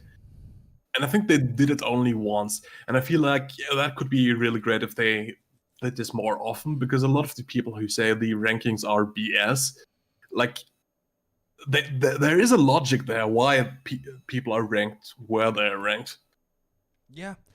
And if we had someone breaking it down for us and even going into the minutia of it and talking around it a little bit more, and even talking around it with the people involved who are technically the ones doing the matches, it lends credibility to the rankings. It lends an almost nuanced feel to the emotions of how these people feel after their matches, be it good and bad. It puts in the very, very missing factor that comes these wrestling matches that we only ever get to see in promos, which is the raw emotion of how an individual feels, and that's really good for that.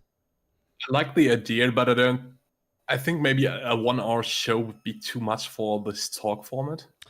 Well, that's why I'm thinking that they maybe splice in maybe like a match or two, you know, with it, like maybe a match or two that's not on Dynamite, you know, make it a little bit of each.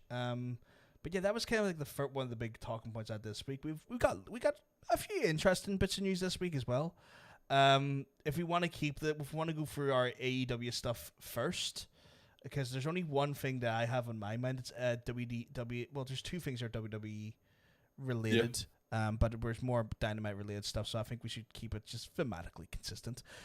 Sure. Dynamite is selling tickets at a capacity of 10 to 15% for audiences to attend the shows at Daly's Place. Measures are being next taken. week's show. Yeah, measures have been taking place. Those measures specifically are that crowds are going to be held in their own specific pods for friends and family, so people buying purchasing tickets together are kept together. Face masks are to be worn at all times. That will be enforced by the ushers, as well as that there are temperature checks before coming in, and that they're kept a reasonable distance away from any of the talent at all times to ensure that there is no risk of contamination to the athletes who are actually properly tested before each show. There has been some updates on this here. Scalpers have been putting the tickets online, and Tony Khan is trying to work to see if he can get that done or reduced, because the problem with the scalpers selling these tickets is that they violate these biodomes that they're trying to create to reduce the risk of contagion. So there has been stuff that has been worked on behind the scenes, and it was acknowledged by Tony Khan that this is being countered as much as possible, and that if they do find that some tickets have been sold by scalpers that would violate these domes, they may reissue the tickets and refund the individuals involved. Yeah. So I personally think that it's too soon to sell tickets, but if you're going to do it, this is probably the safest way possible. Yeah.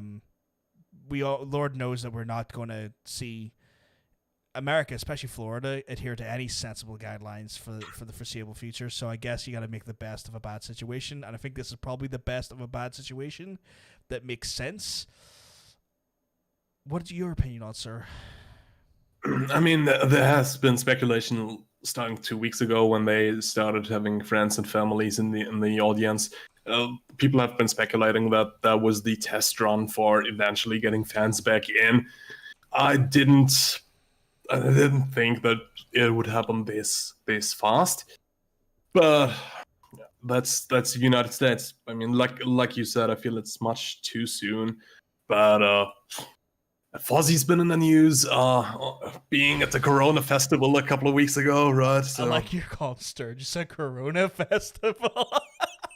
The biggest bike show in the world, the World Corona Festival. You're not wrong. It's just the way you preface it's funny. I mean, if you can hold a big music festival concert stuff, yeah, social distancing my backside, you know. Oh no, I agree. It's a crock, an absolute crock of crap. Talking about crocks of crap, though, the rumored run of Mr. Goldberg in AEW, similar to his WCW run, by noted AEW expert Jim fucking Cornette. I've been telling you, FTR have been feeding him information. They're snitches. I'm sorry, this is the stupidest thing in the world I've ever read. We're talking about a man who calls these type of shows outlaw mud shows, a man who is on record called the Young Bucks and Kenny Omega literally the shit stains of professional wrestling, being an AEW insider and having anyone of any sort of merit in that company giving him any sort of viable, credible information. It's a goddamn joke. Jim Cornette is talking the biggest load of crap. He needs to shut the fuck up, keep in his feckin' lane, talk all the smack he wants, but this moment he starts trying to act like he's an informed insider to this damn show is when pigs can bloody well fly. What the WCW style run with Bill Goldberg? What the hell have Dynamite done in the last year to give you any sort of idea that is a thing? When have they ever used a legacy talent in an in-ring angle to dominate or undermine the actual raw youth that AEW as a goddamn company uses to try and make the show work? What an absolute crock of shit. I'm sorry, but whoever the hell gave that bloody backwards idiot an idea or a notion of credibility on this matter needs their feckin' head checked. Yes, he is a legend. Yes, he knows what he's talking about. Yes, he has written some great angles, but no, he is not a source for AEW. In fact, he is a major detractor, and to take him serious is the stupidest notion in the world. I've got an inside scoop on how Jim Cornette came into possession of this information. Right. Apparently, it was shortly after AEW had been announced. Chris Jericho was with the Elite in a hot tub. I got the word he was wearing pants while being in the hot tub. They all had a little bit of the bubbly and then a little bit of more bubbly, except Kenny, of course. And then Jericho was like, Wouldn't it be funny if I phoned up Jim Cornette and told him Goldberg would have a 2-year undefeated streak in AEW? Wouldn't that be hilarious? Oh yeah, so believable. Chris Jericho, noted detractor of Goldberg for the last 20 years, man noted to have gotten him in a feckin' headlock backstage and actually made him a little bitch. Noted individual to have even had a recent argument within the last few years on his latest run. Yes, Jericho and Goldberg, the best of friends. No, I'm not buying it. That's what Jericho called Jim Cornette and told him that. Because he thought it would be funny. He thought Jim Cornette would have a right love. But the old man yelling at Paul believed him. Yeah, well, I'm fed up. Like, when I read stupid stuff like that there, and then you have, like, Jim Cornette's cronies come in from Twitter going, you see what they said about you, Jim? He has, like, literally a fan base of snitches and leeches. Oh, Jim, I'm really so loving of the old school wrestle, AWA. It's the best wrestling, Jim. Did you hear that? They done a super kick, Jim. Go tell them how they're a mud show, Jim. They done a super kick. Like my favorite bin. Get in the fucking bin. Part of Jim Cornette is how he's on record, like just praising the Midnight Express for being so athletic, for being ahead of their time, for doing moves no other guys could do in the ring. 20 years later, the Young Bucks, they're too athletic, they're doing moves nobody can, they're killing the business. It's ridiculous, and for him to try and act like he's a bloody insider to the company he bloody well buries on a weekly basis on his podcast, it's just ridiculous. Stupid, even. How that was even considered remotely legitimate is beyond me. Beyond me. I still like the guy. I respect his opinions. I just wish he wouldn't be such a colossal prick about it. Again, I will give credit where credit is due. He was a mastermind of wrestling, has done a lot for the business. However, him as an individual is an asshole. You can be an asshole and still good at something. Sadly, he's way off the mark, and his actual sense of him being an asshole has outweighed his usefulness. Speaking of way off the mark, how about we talk about the newest invention that's sure to bring back ratings in the WWE land? Yeah, walk me through it. I don't know if you've heard it. They've tried a little thing called the Thunderdome. Since Friday Night SmackDown, they tape shows from the Amway Center.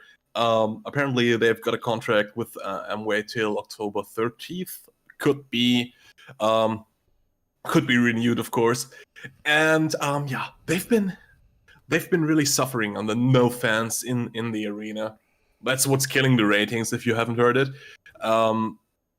So they implemented the Thunderdome. They have a wall of screens all around the ring displaying selected fans who have had to sign a very binding agreement of what to do and of what not to do on the show. And now you've got a wall of faces surrounding the ring, apparently providing some noise, but we've talked about it. Who sits in front of their screen alone in the room watching wrestling and starting to cheer and chant and clap and stuff? Nobody does that shit. So they had to pipe in crowd noise again. I haven't heard it confirmed, but I mean, listen to effing SmackDown. Piped in crowd noise. I seen some photos where people had stuffed bears on the cameras, cats on the cameras, busy looking at their phone. They done a panning shot after a big moment, and the crowd was politely clapping or going, "Oh, I didn't see that coming." You know, it was it was not the wrestling crowd of old. Let me tell you. No, it was not. It was, and like we talked about, it would pop a rating. That's what I said. It would be over 2 million. Yeah, they got a 2.5 and some change million people watching, but that's the novelty factor of that. Everybody wanted to see what kind of freaking S-word show WWE was going to put on with their freaking Thunderdome. Yeah, we've all seen it now. Ratings will be way down next week again. Yeah, the allure is off. The interest is gone, and it's just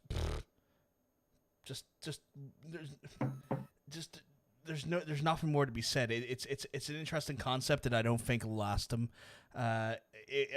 which then makes us wonder what's going to happen internally with the shakeup of WWE to make sure that their business is creative and interesting going forward. Well, the last bit of news is that we had a little-known individual, being Shane McMahon, maybe taking over the Raw creative side of the WWE creative. However, like the prodigal son was promised. Remember when he came back to WWE after his other business ventures? In kayfabe, he wanted the control of Raw. That's why he faced The Undertaker in a Hell in a Cell match at WrestleMania. Yeah. And this is interesting because there was a follow-up from Fightful from Sean Ross Sapp where, in fact, that the actual creative side of things is being handled by Ed Koskey. He's actually the lead creative writer, where Bruce Pritchard is there just to ensure that Vince's end of his vision is executed. It's almost like there is middle management to the middle management between the show now. It's kind of like instead of like writers then Vince. And we thought that Bruce was in here with the writers. It's like head of writers, Ed Koskey, Bruce, then Vince, and I assume Shane will be slotted in with Bruce as well to enact Vince's vision, or to ensure that Vince's ability to run things is carried through. Really? So that was interesting. I think you're pretty much in the same opinion that we all thought that was just Bruce Pritchard being the head writer on that, but no, Ed Koskey. I mean, I didn't think he was the head writer. I just thought he was the head of creative, not necessarily a writer. Well, Ed Koskey is the head of creative as well, so he's kind of manning that there, while Bruce is just there to say, well, Vince wants this, so it's got to work like this. Yeah, Bruce has been, it's been reported he has been suffering under the workload. So reportedly, Kevin Dunn and CEO Nick Khan will handle some of the communication with the networks as well, which has been responsible of Pritchard. Yeah, which was originally meant to be Eric Bischoff's role when he done it. Apparently, that's what Eric Bischoff was there to do. He was not meant to be so much as a writer, so much as a network liaison. Which makes sense because Eric Bischoff is a noted executive producer in a lot of things post WWE career. He created and got a lot of shows off the ground. One of them being Racist Championship Wrestling with Bulk Bogan. Things like that. That was on MTV one point. So he's got a bit of a executive producer credit. What are you laughing at? You gotta see that smile. No. No. Fair enough. But yes, anyway, I think that's the major news on our end. Freed, what do you think, sir? It is. Should we go to our last segment, or what should we do, sir? Yeah, we shall. Last segment's an interesting one, guys. We want to do maybe a little bit of a talking piece of could Undertaker debut in 2020, and could it work? Now, the reason we thought about this here last week was because we're actually coming up to a bit of an anniversary for Undertaker. I believe it's going to be the 30-year anniversary at this year's Survivor Series. Am I correct? Yeah, you are. This is theoretically, a lot of people have been talking about the Undertaker's career in the sense that he was actually maybe going to end it at Survivor Series, which would have been poignant because he goes out in the place he came in. For anyone who didn't know, Undertaker was originally scheduled to come out of that god-awful egg that was at Survivor Series, but that actually ended up being swapped out for Eddie Guerrero's brother. I can't remember his full name. Hector Guerrero ended up taking that bullet for Mr. Undertaker, where Undertaker then debuted as himself alongside of noted individual we just talked about, Bruce Pritchard, Brother Love. Let's maybe structure this a little bit. Let's just take away the gimmick of the Undertaker and talk about, Mean Mark Callis debuting like he did for the WWF, and talk about his debut. Would his debut without the gimmick hold up? How about that? I mean, we could, yeah, but like, how do we do it? Do we make Mark Callis that also showed up in, funny enough, New Japan Pro Wrestling at one point, WCW fame? Just talking about, let's debut Mark Calloway without the Undertaker gimmick, just like he did debut at Survivor Series in the team and stuff like that. Because we've been talking about with the gimmick hold up. How about we just, with the initial run of the wrestler hold up, is this booking good enough to establish a new guy?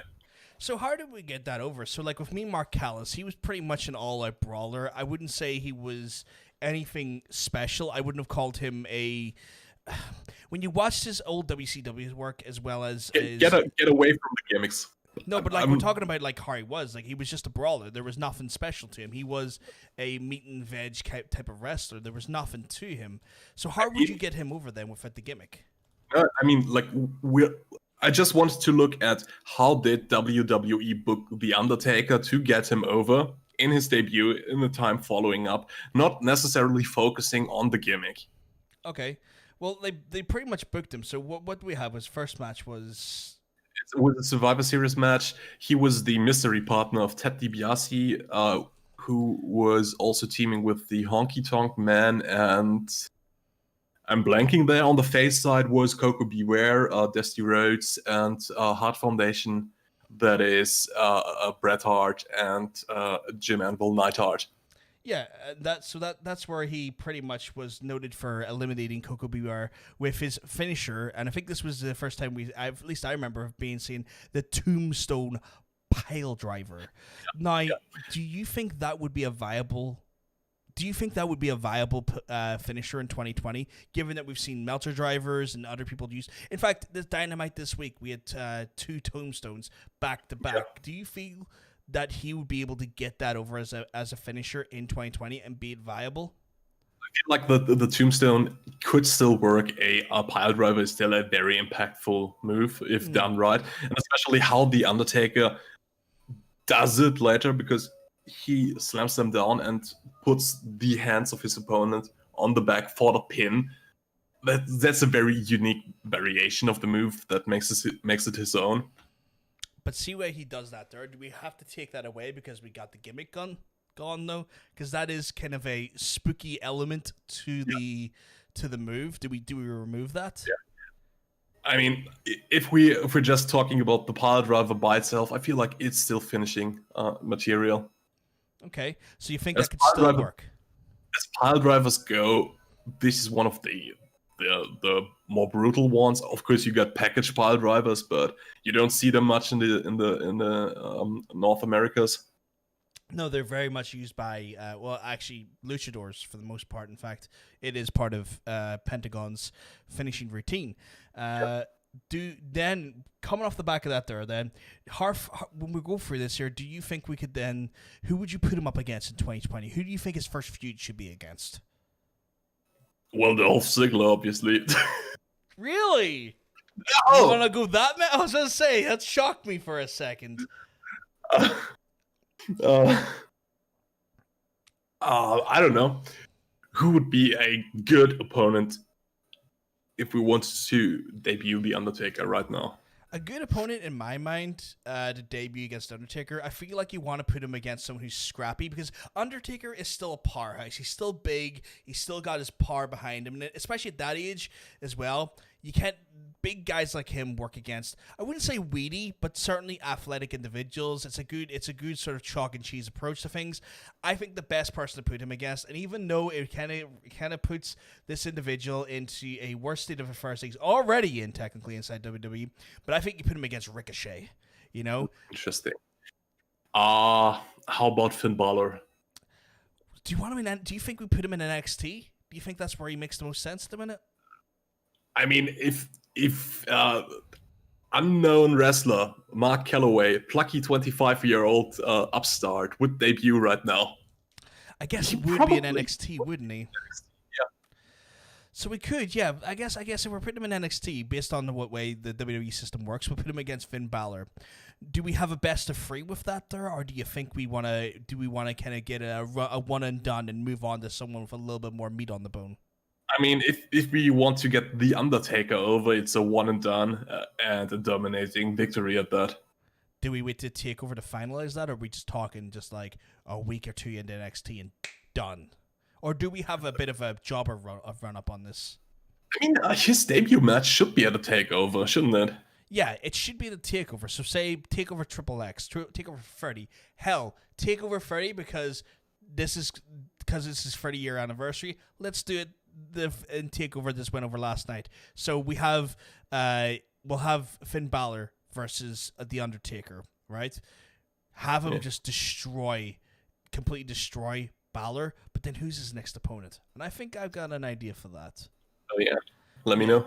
I feel like we put him against Keith Lee. I had a feeling you would say that.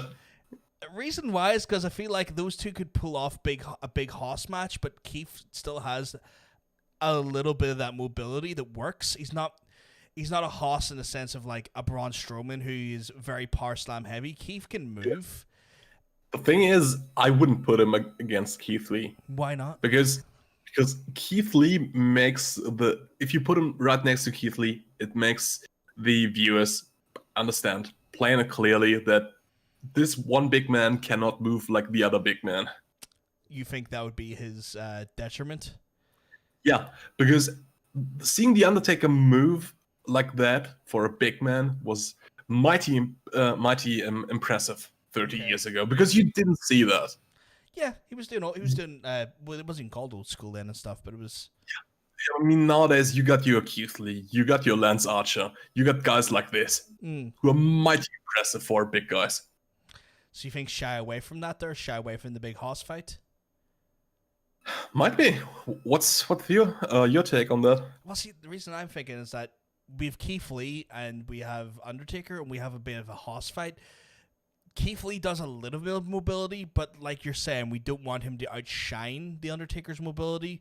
We just want enough of those like things like, look at these two big men. Just when you think that they were all powerful, they've even got a little bit of speed. Kind of have them match to match, and maybe have them do something a little bit more long term.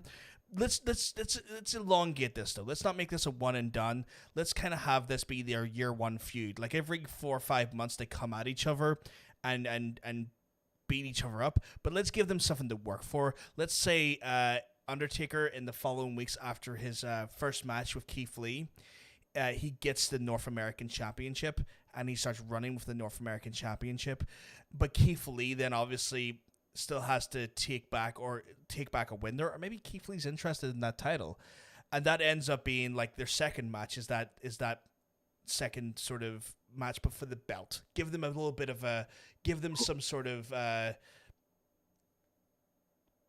pedestal to be put on, kind of make the match worth something, more to go for.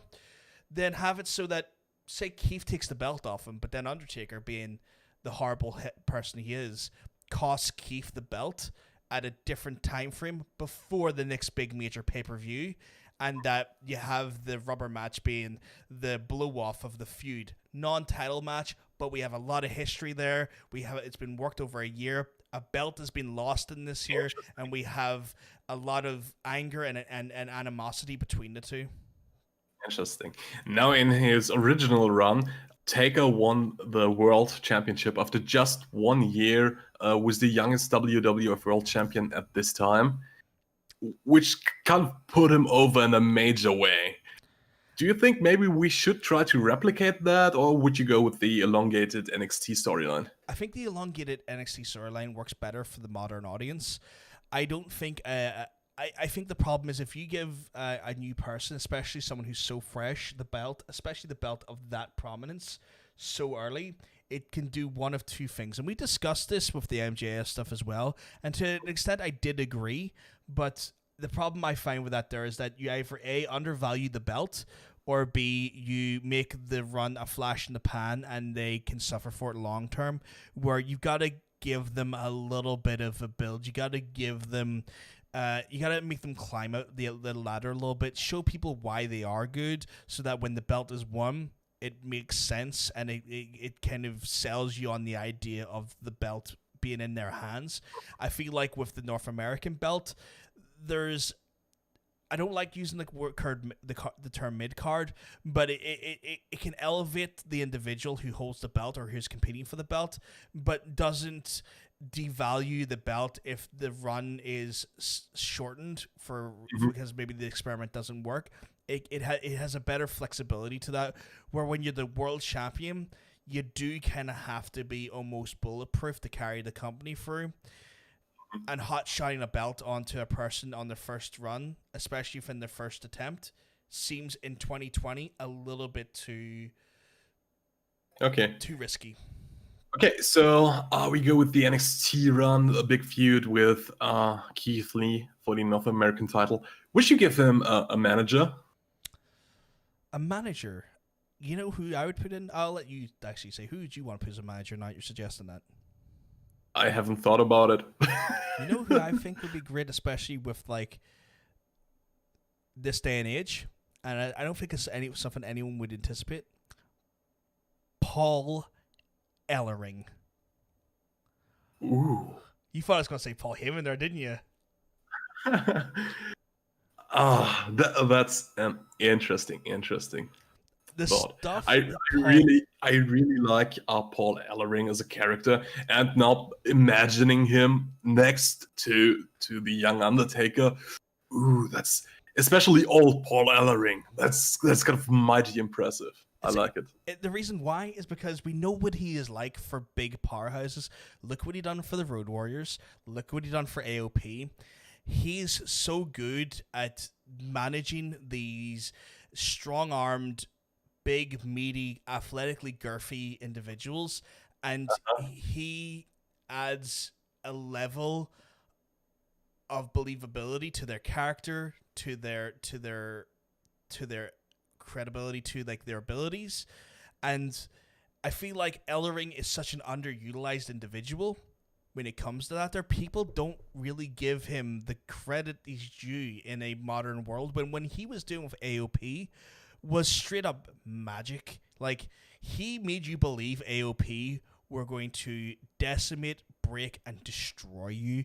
It was very much a re-emergence of the Road Warriors, and he done it with a cadence that works so well. And I think if you paired a mean Mark Callis with a Paul Ellering in 2020, that could really work. I've thought of someone to manage him, but it's not better than your pick. Right. I'll give it away right away. You won. How about Chris Parks, formerly known as Abyss, in a new gimmick, of course? Oh, that's an interesting one. Are we talking like suited and booted Abyss? I don't know. I haven't seen his used gimmick. So what's his used gimmick? Lay it on me. I think we would have to come up with something new for him. He's very good at playing the deranged guy, kind of. Maybe going in kind of the Mankind direction. Right. Okay. So, are we thinking about like a gimmick slight change to? How about we put Abyss and Chris Parks, like the suited up guy, in a big blender, mix them together. We got Mankind in a suit. So a deranged individual with a heavy muscle in Mark Callis? I mean, no, like a psychotic businessman. Okay. Okay. Trying to work hard. Would you have the mask on him? Like, would you have a variation of the mask on him? Okay. You got a $10,000 suit, but you got the mask. So almost treated like an American Psycho thing, where like he is cool, collective in his cadence, but on his appearance, when you peer a bit deeper, there's a dark, angry, psychotic individual with the muscle in tow to get what he wants. Yeah. Interesting. Okay. I'm just hot-shotting it here. Paul Ellering is the way better pick. I really like the idea. I think yours is good. I feel like it could work, but it has to then... Yours can work. Like, that idea of using Abyss in that way works well, but then you kind of have to make Mark Callis that little bit more different as well. You kind of have to adjust him to suit that as well, because even if you have this psychotic, irreprehensible, very suited and booted individual, you need to kind of have his wrestler match his I in some mean, way. let's talk about gimmick. How would we have to update his gimmick? I feel like with the Mark Callis, you have to then almost go. I don't want to put him. I don't want to put mentally institutionalizing, but almost be. You kind of can never have him talk. Then you kind of have to make him almost like a mute. And I mean, how long has it been, or rather, how long has it been since the Undertaker's debut until he talked for the first time? I mean, he talked a little bit in his promos where he was making the I think the coffin for Kamala. I think there was like a little bit of verbiage in there, and then you also had Paul Bearer have him say a few words during their they had that talk show thing. Remember the talk show they used to do, which was kind of like Piper's pit segments they done, but it was like Paul Bearer's like funeral parlor or some shit like that. Right. Yeah. So you did have those aspects of it, and you would have the Undertaker say things here and there every so often, but it wasn't grand, if you know what I mean. Where I feel like if you do the Abyss style thing, would have to make him almost. You almost don't want to show him at that point. You almost maybe want to take him back and make him like cloak and shadowed, like you don't really see him until it happens. You know, you kind of wanted to run vignettes where he's kind of like looming in the background as like a shadowy figure rather than the individual that you see up front. I feel like if you put him with Paul Ellering, you would want to do the same thing. Almost feel like you'd want to do the same thing, but you wouldn't have. You could still have maybe his back shown to him with maybe like his. Like maybe some in-ring gear on him. But the reason I think the Paul Ellering thing works best is because you can then kind of parlay that version of me, Mark Callis, into the American Badass, because you can kind of take on some of the elements of the American Badass with like maybe like the leather jackets with some of the studs and some of like the big evil. You can incorporate that there in a more organically growing way compared to the way that we had American Badass go in from the Phenom, if you know what I mean. Mm-hmm. And I feel like that's kind of for the beauty of with the approach that we take Mark Callis in this with Paul Ellering is that works better. There's an ebb and flow that makes sense. So the Mark Callis we've now booked is nothing like the Undertaker at his debut. Like for modernity, would you think? I mean, I think you would agree that if you just gave him the gimmick he debuted with, managed by Brother Love, he would get loved out of the building, wouldn't he? So they would have to approach it differently. If we took like Undertaker with the gimmick he approached with, and Brother loved it up, we would have to maybe put a bit of like 2020's special effects on it. The only problem I have with trying to put that gimmick into now is that we have to make it so different from The Fiend, enough different from The Fiend that it doesn't water down what The Fiend does, but also doesn't feel like it's a it also makes sure it's not a carbon copy or like a B-rated version of The Fiend. And I feel like the way you would have to do that is that you would have to make him go full cultist first. No way they kind of had him start off as the Undertaker. You know, way they had him go as like the Undertaker first. I feel like you have to have him go like Ministry sooner, or if not Stardom, almost Ministry. If you know what I mean. Because Bray Wyatt started off all culty. Yeah, so I feel like you got to avoid that in the sense that you got to avoid him having been avoid him having been that there where Bray kind of done like Bayou sort of God, who was the guy he got the inspiration of? There was a legend that actually talked to him for it, where he done like the very Cape Fear style stuff. Where I feel I know who you mean. Spivey, was it Dan Spivey or something? But it was Spivey, if I remember correctly. Where I feel like pour into like the pure satanic element of it. Like, go that route with it from the get-go. Like, make him make him a dark entity in the sense that, he's a cultist. Like, do it that, but go brutal. Do you think they would let him play a satanic character on TV? It would have to be toned down a lot, and all religious imagery removed. So you create your own religious imagery of your own symbols, right? Obviously, that we've done. The Undertaker has done that with his own symbol, like his weird sort of T and is his own symbol. He's already done that to a degree.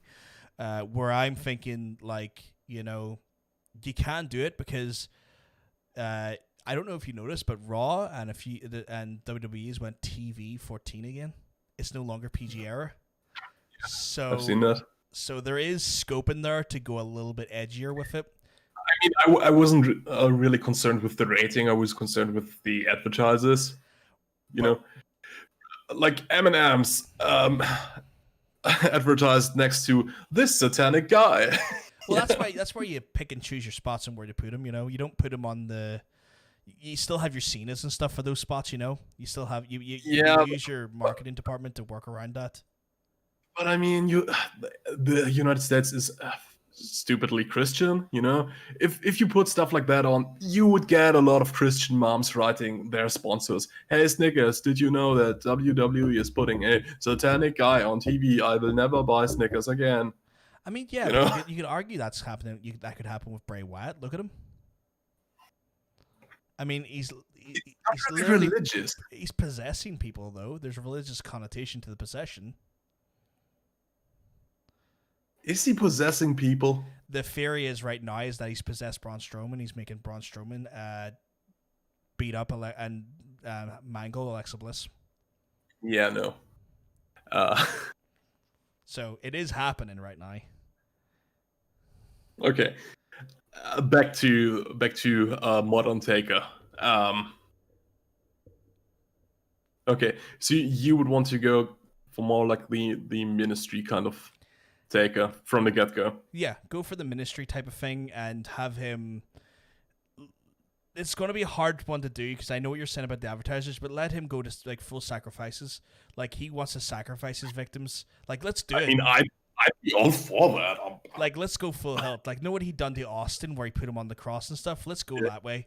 Let's just have him start off like that there and let him be like a dark force. But let's keep him away from a title for years. Just let him kind of do his own thing for a while because I think it works. But big spooky characters, and we've learned this from Bray Wyatt over the last 2 years, work better when there's no title. Yeah. So let's talk about main roster debut for a minute, because in his original run, he did fight off jobbers for a while and put them into body bags to get him over. What do you think about that? That's why I'm thinking that works, but that's why I was thinking about the sacrifices, because that then does that in a modern connotation with the cultist version of The Undertaker. That's where you substitute that spot in for. And that's where I feel like that could work.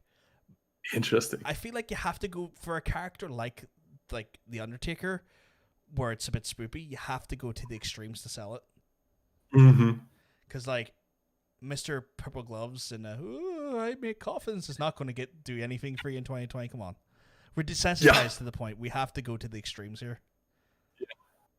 And who's to say his segments have to happen at the first hour? Why not always have them in the last hour, where it's later at night? Arguably, you could the networks, and you could frame it to the networks where we're putting the more mature content on at the later hours. Typically that would happen after 9 o'clock, which is past the watershed. You got your right there. Just my idea. What do you think?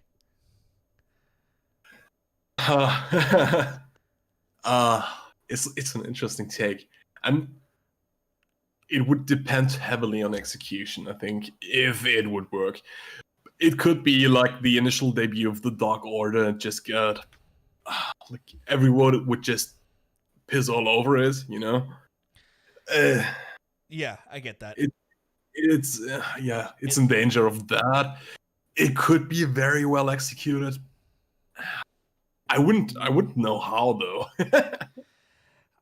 I feel like if you go for like the spooky hokey gimmick, it's always in danger of just coming off too camp for modern day sensibilities.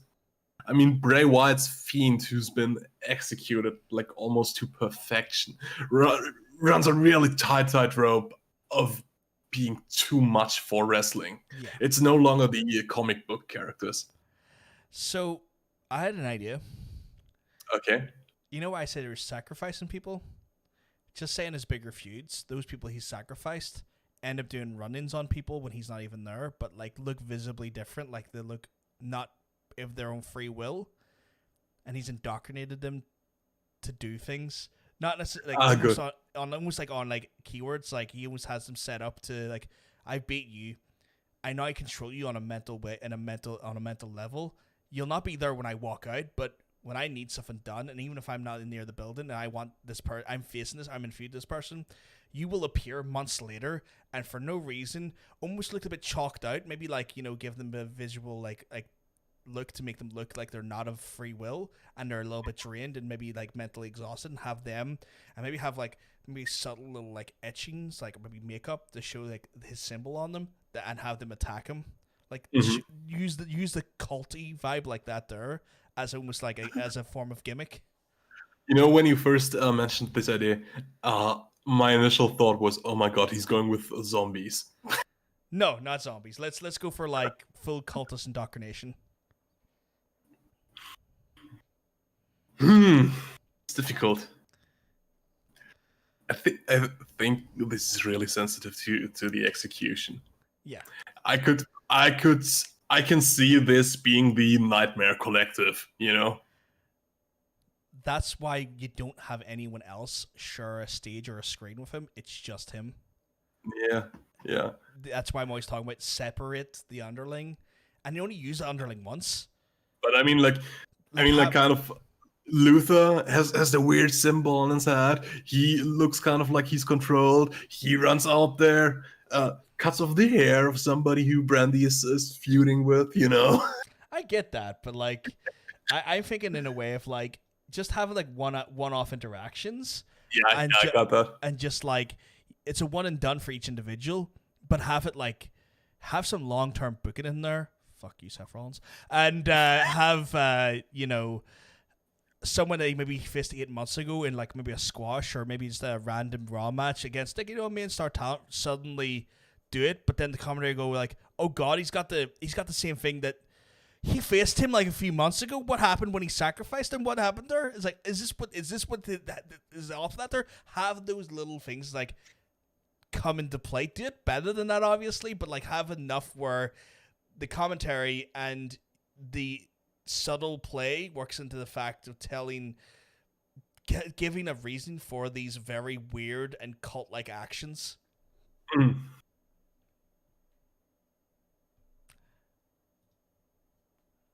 What do you think? I mean, don't be afraid to offend me, by the way. You can tell me it's sex. I can only reiterate what I said earlier.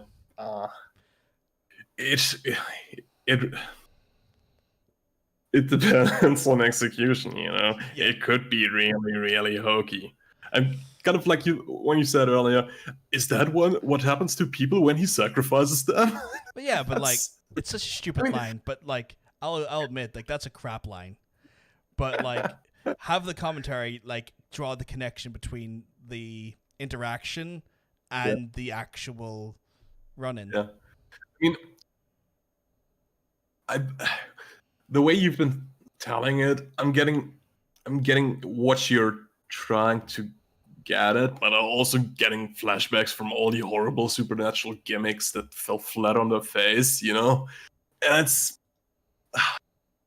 I think, especially like now we're so far away from the really hokey stuff. It's kind of a miracle that the Fiend works. Yeah. It's nothing short of a miracle. And I think the Fiend works because it's all really psychological. Yeah. And it's all the spooky stuff could be like rationalized as something that's happening in their heads, and it's okay now, suspension of disbelief, like in a major way, yeah, but there's always this psychological explanation for the Fiend stuff, and there's always a deeper story layer, and that's kind of why he works. Yeah, and that's why I don't want to put anything too hokey on Undertaker. I'm not saying shoot lightning out of his fucking hands or have the random, like, and the thing we've overlooked the most here is, like, don't have the random brother who killed his parents, but you actually killed his parents. Like, we took it in my sort of way of looking at it, we've taken the hokey stuff out of it, where we're not going to say he's a supernatural entity that controls the afterlife. I'm talking, like, make him a cultist, make him a Machiavellian, really satanic Charles Manson, Are we kind of talking about another version of Mr. Brody Lee right now? Kind of, but, like, I don't want him to be as, because Brody Lee frames himself as when you don't see Brody Lee competing, you see him almost suited and booted, and this kind of business character, where I don't want that. I want him to be like a fringe cultist. I want him to be a classical cult leader, if you know what I mean. I feel like Dark Order do 2020's cult leader really well, where I kind of want to make the Undertaker a Charles Manson. Oh, okay. Like, make him a satanic Charles Manson. Don't make him a suave talking pyramid scheme salesman. If that makes sense. Yeah, I could think that. That's where I feel like we add a little bit of the reality into it, with, like, less goofy machinations, but obviously still undercurrents of sinister evil. Mm-hmm. If that makes sense. Yeah, totally. A Charles Manson taker, I think that could work. That maybe. And, like, let it be one of those situations where, like, he uses everyone he indoctrinates or does this weird ritual to. It doesn't need to be a sacrifice, but even a ritual, it ends up paying a dividend at some point. And who's to say they ain't in contact with him regularly, just behind the scenes? We don't see it on screen. All we got to have him do is, like, me and my friends or compadres, or create a nice sort of soliloquy where he just and say, me and them, even call them them, have been working, and have him talk in a grandiose fashion where it is almost Dark Order, where, like, we are one of many, but don't display the many, and let the many's be the shocks, but let them be temporary shocks, almost like they're psychologically damaged shocks, where they don't even realize they are doing what they're doing. Mm-hmm. If that makes more sense. Hopefully that contextualizes what I'm going for more. It makes sense. I think I got now what you're going for. Yeah. I think it all comes together when you say the phrase Charles Manson. Charles Manson taker. Yeah. Yeah. Yeah. Charles Manson taker. Wow, that's a terrible, terrible line to say out loud. Well, what are your thoughts? Or do you have anything to add on this one? Sorry, there's a lot going on outside. Oh, sorry. Come again, please. Do you have anything else you want to add, sir, to this? Oh, no. Grant. I rest my case. You rest your case. So I think what we came to the conclusion is... I think the conclusion we came to is that trying to book The Undertaker in 2020 may not be possible unless you fundamentally change the character. With that being said, guys, I think it's time for us to wrap up the Powerbotch Podcast. We've been talking away on our very special Sunday episode, but don't worry, if you have enjoyed this, if you've enjoyed the Powerbotch Podcast and you have enjoyed it before, and you're thinking to yourself, like, why are my boys not on Friday? Because I did get a few messages asking where the boys were on the Friday. Don't worry, we're returning back on Friday. We'll be back again next Friday for more live podcast action. If you have enjoyed the podcast in any fashion, you can always hit that like button. On top of that, hit the subscribe button. That way you don't miss out on the podcast as it goes live. You have been fortunate enough to be I'm going to say serenaded by the sultry tones of Mr. Freed, fiercely fighting Freed, if I get that correctly there, as well as myself, John. You can catch Freed. He's been streaming a little bit more at twitch.tv/Freed_1. You can find myself on Twitter at OdinPVG or on Twitch at twitch.tv/itspvg. If you are, like some people, not able to spend, 2 hours listening to two people talking stuff about wrestling, well, we cut up the best segments and we post them onto our YouTube channel throughout the week. That way you get a little splice and a little of the podcast in a more digestible format. So have a look out for those guys. Don't forget to give them a like as well. As we sure, if you don't mind, help us get a little bit more growth here. My name is John, and I've been joined by the very cool, very freshly squeezed Freed. And would you like to say goodbye, sir? Peace. I meant war. You meant war. You screwed up your own, screwed up with mine. Have a good one, guys.